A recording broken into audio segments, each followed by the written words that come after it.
जो सेनेट की टिकट्स का मामला है, वहां पर आपने टेक्नोक्रेट सीट पे पंजाब से यास्मीन राशिद साहिबा को टिकट दिया है, सनम जावेद को वुमेन सीट पे दिया है, और जनरल नशिस्त पे आपने हामिद खान साहब को, जुल्फी बुखारी साहब को रखा है। अब ये भी लगता है कि एक बतौर स्ट्रैटेजी आप बताना चाहते हैं कि आप बैक डाउन नहीं कर रहे, जो 9 मई में लोग अरेस्टेड हैं उनको भी आप टिकट दे रहे हैं, लेकिन इवेंचुअली वो इलेक्ट नहीं हो पाएंगे, क्योंकि जो नंबर गेम है पंजाब में उसमें आपको जनरल नशिस्त तो मिल जाएंगी, तो हामिद खान साहब और जुल्फी बुखारी साहब तो शायद इलेक्ट हो जाएं, लेकिन जो आपकी वुमेन सीट है या जो टेक्नोक्रेट सीट है जिसमें यास्मीन राशिद और सनम जावेद है, वो तो इलेक्ट नहीं हो सकेंगे। तो ये स्ट्रैटेजी है कि हम दिखा रहे हैं कि हम इनके साथ खड़े हुए हैं, लेकिन ये इलेक्ट भी नहीं होंगे इवेंचुअली। देखिए, इन लोगों की कुर्बानियां हैं पार्टी के लिए शहजाद जी। ये 9-10 महीने से जेलों में बैठे हुए हैं, ना सजाएं हो रही हैं, ना इनको छोड़ा जा रहा है, ना इनकी बेल होने दी जा रही है। ये किस लॉ के तहत, किस कॉन्स्टिट्यूशनल क्लॉज के तहत ये किया जा रहा है? ये उनके साथ रवैया जो है वो रखा जा रहा है। ये इनकी कुर्बानियां हैं, ये पार्टी के साथ खड़े हैं, पार्टी ने इनकी कुर्बानियों को एक्नॉलेज करना है। अगर हम ये सोचते हैं कि हम इनको सिर्फ भूल जाएंगे तो वो नहीं होगा।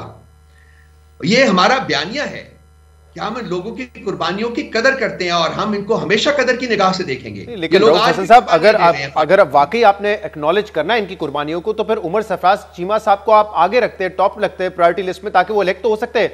अब वो कवरिंग कैंडिडेट के तौर पर तो वहां पर हैं। यास्मीन राशिद साहब को आपने टेक्नोक्रेट सीट पर रखा है, जनरल सीट पर रखते तो बआसानी मुंतखब हो जाती, लेकिन टेक्नोक्रेट सीट पे तो आपके पास इतने नंबर नहीं है बजाय कि आप उनको इलेक्ट करवा सकेंगे। तो एक्नॉलेज करना था, तो फिर टॉप रखते हैं प्रायोरिटी लिस्ट पे जनरल सीट्स पे। देखिए, ये पार्टी का फैसला है, इस पार्टी के फैसले के ऊपर ये हम सब we stand by that decision. और ये अपनी टेक्निकलिटीज भी हैं, और हम उम्मीद करते हैं कि हमें टेक्नोक्रेट सीट भी मिलेगी, और हम ये भी उम्मीद कर रहे हैं कि हमें शायद विमेन सीट जो है वो भी मिले।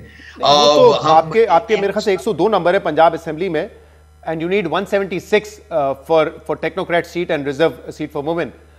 वो तो आपको मिलती नहीं नजर आती। परम्यूटेशंस एंड कॉम्बिनेशंस हो रही हैं, उसके ऊपर काम हो रहा है। वो देखें कि किस तरीके से ये हम अपने ऑब्जेक्टिव्स जो हैं वो अचीव कर सकते हैं। अभी तो हम सिर्फ नॉमिनेशंस हुई है ना, जब इलेक्शन होंगे तो हमें पता चलेगा कि क्या कहां से हम मैं कह रहा हूं, जो नॉमिनेशंस हुई उससे तो ये लगता है कि आप ये बताना चाहते हैं कि हम इनके साथ खड़े हुए हैं, इनकी कुर्बानियों को एक्नॉलेज करते हैं, लेकिन इवेंचुअली जिन पोजीशन पे इनको रखा गया वहां पे इलेक्ट नहीं हो सकेंगे, इलेक्ट दूसरे लोग ही होंगे। ये आपकी कंक्लूजन हो सकती है, लेकिन मैं इस कंक्लूजन के साथ मेरा एग्री करना लाजमी नहीं है। हम आप अभी भी हमें उम्मीद करते हैं कि जिन जिन पोजीशंस के ऊपर इन लोगों को खड़ा किया गया है वहां हमारे चांसेस जीतने के मौजूद हैं।